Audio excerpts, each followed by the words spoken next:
So I believe on Friday, Hasbro is going to reveal the next HASLAB. But should HASLAB even continue, guys? I don't think it should. I'm going to give you some reasons why it shouldn't. We're also going to talk about the best upgrades you can currently purchase for your collection and go over a bit of news and more coming up right now on Transformers Talk Raw.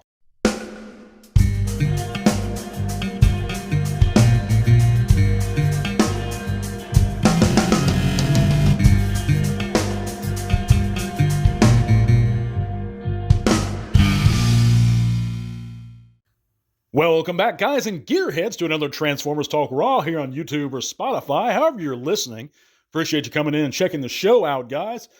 And I appreciate all your support each and every week, and we're real glad to have you here and choosing to make Transformers Talk Raw a part of your weekly routine. If you haven't heard, guys, you can click all those great links in the description below. It's going to take you to all kinds of cool stuff, including our Facebook group where you can come over there, share your own channels or pages, chat bots with us. We'll be thrilled to see you guys there. You can also help support the podcast via Patreon if you're able to. If not, guys, just appreciate you being subbed, hitting that like button for me, and coming in and listening. We have a lot to cover on this week's show.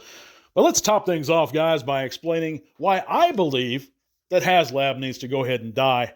And, we need to give it its last rites, and Hasbro needs to stick a fork in it. Now, this is not directed at anyone who enjoys HASLAB. If you love backing HASLABs, continue to if you like it. I'm not knocking your choices in that. I'm just saying why I don't enjoy it and why I see some problems with it. And let's get into those problems. First off, you're buying a product basically sight unseen, guys.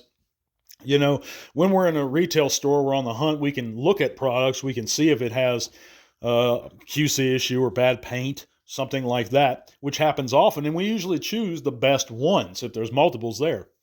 So you're buying something totally sight unseen. You're not even actually seeing the product.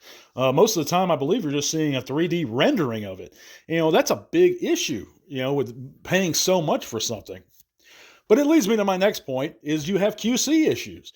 Star Saber, for one, was riddled with them, and we can see multiple reports all over the internet about being scratched chrome, mis-swapped joints, things like that. And they seem to have straightened things up a little bit when it came to like Deathsaurus, and I'm hopefully it's good moving forward. But there are QC issues at times. There has been QC issues recently in the some of the Marvel HASLABs they've released.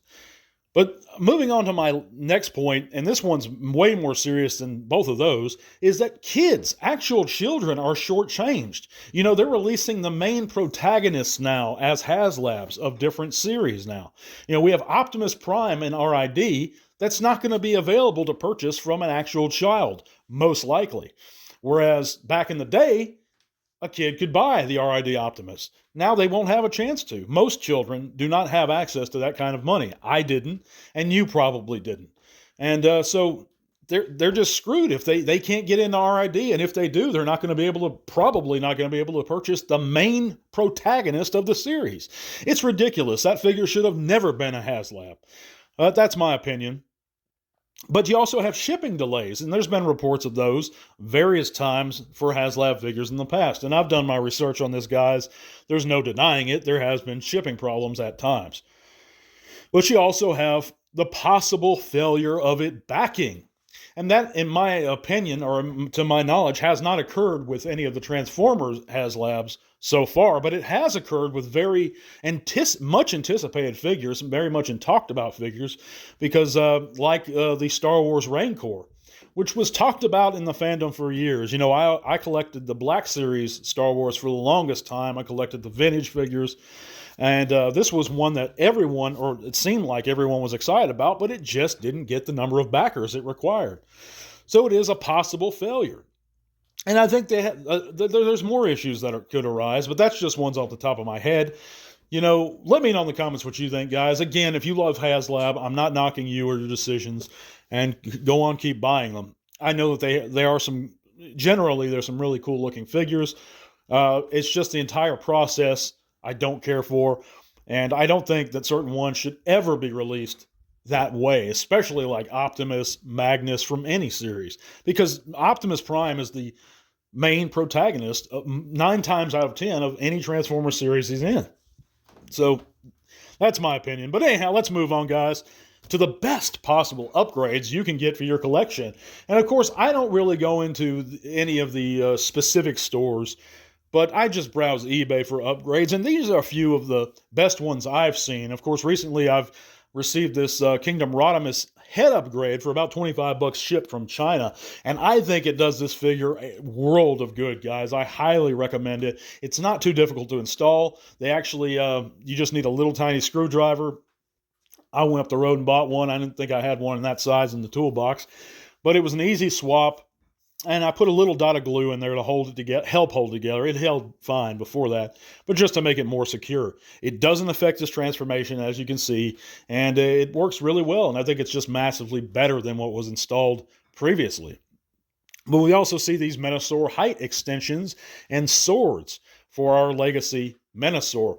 And some people think that he needed to be a little taller, and I'm fine with his height, because he scales well with the Combiner Wars figures we already own.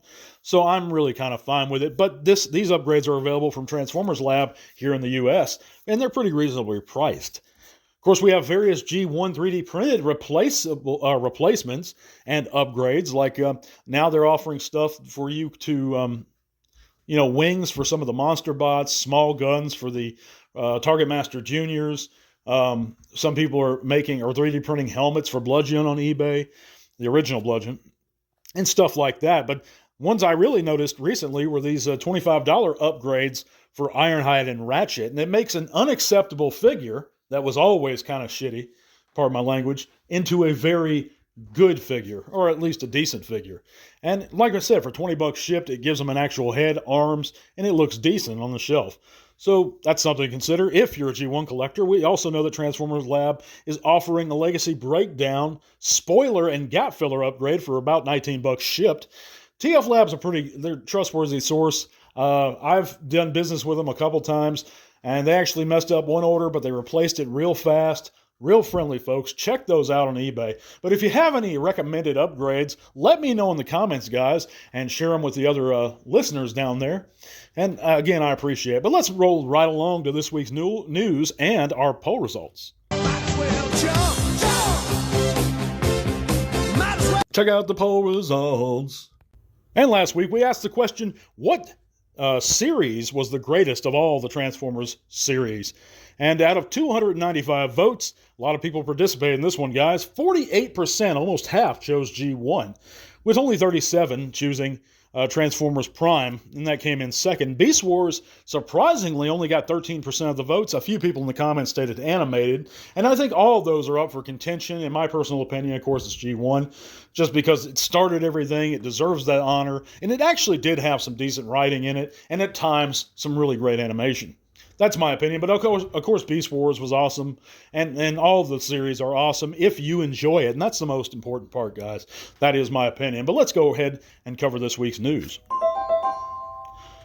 Of course, we know that the Earthspark Deluxe hashtag and Soundwave, we have new stock images of them, and they're available in March. I'm not familiar with the character hashtag, the Terran hashtag, and of course, because I haven't really watched Earthspark too much. I think I may have seen the first episode, and it wasn't up for me. It wasn't up my alley. Maybe I didn't give it a fair enough shake.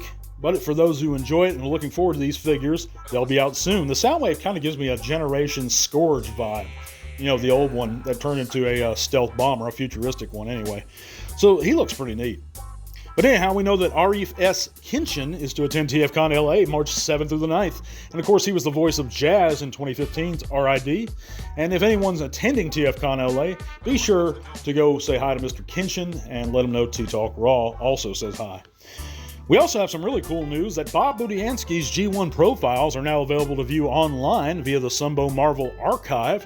And of course, that's 29 original profiles made in late 1983. And that covers those original characters. These are really actually a cool read, guys. I went over them, and I really recommend you do too if you enjoy that traditional lore. And it's really insightful to see how Mr. Budiansky came up with some of this stuff and the write-ups he gave to some of these characters originally. And I think it speaks volumes as to his brilliance within the mythos of the Transformers, and I think you should check it out. Lastly, guys, we know that the Nuremberg Toy Fair Yellow Parts BMK G1 has happened, and we have new images of some prototypes that Yellow Park put out of some G1 characters, including Optimus, Megatron, Bumblebee, and Starscream. And, if it's any indication of what Yellow Park has done so far, I think that these are going to be great figures. They look phenomenal, guys. I can't wait to actually see some folks get these in hand and see some reviews of them. I think the Optimus looks particularly nice. Well, let's go ahead and wrap things up with our giveaway winner for the month, guys, of that sealed and shipped at my expense Bombshell and Ramhorn retro figure. And I appreciate everyone participating. If you didn't win, guys, don't lose heart. We have new giveaway every month for anyone that participates. And I appreciate you guys, and everyone who participated. Like I said, don't lose heart. You'll eventually win. And the winner was chosen randomly, and that's going to be 19 Bacardi 79. Of course, friend, you can reach out to me via Twitter, and that link is in the description above or below. And send me a message there, and we'll confirm some things. And I'll get your figure shipped out. If you don't have a Twitter, just reach out to me at ihsanthecursed@yahoo.com. That's IHSANTHECURSED @yahoo.com. Thank you guys so much for listening this week. A little bit beat from work, but we're going to start your week off right next week and come out with an all-new segment. God bless you, my friends. Till we meet again, till all are one.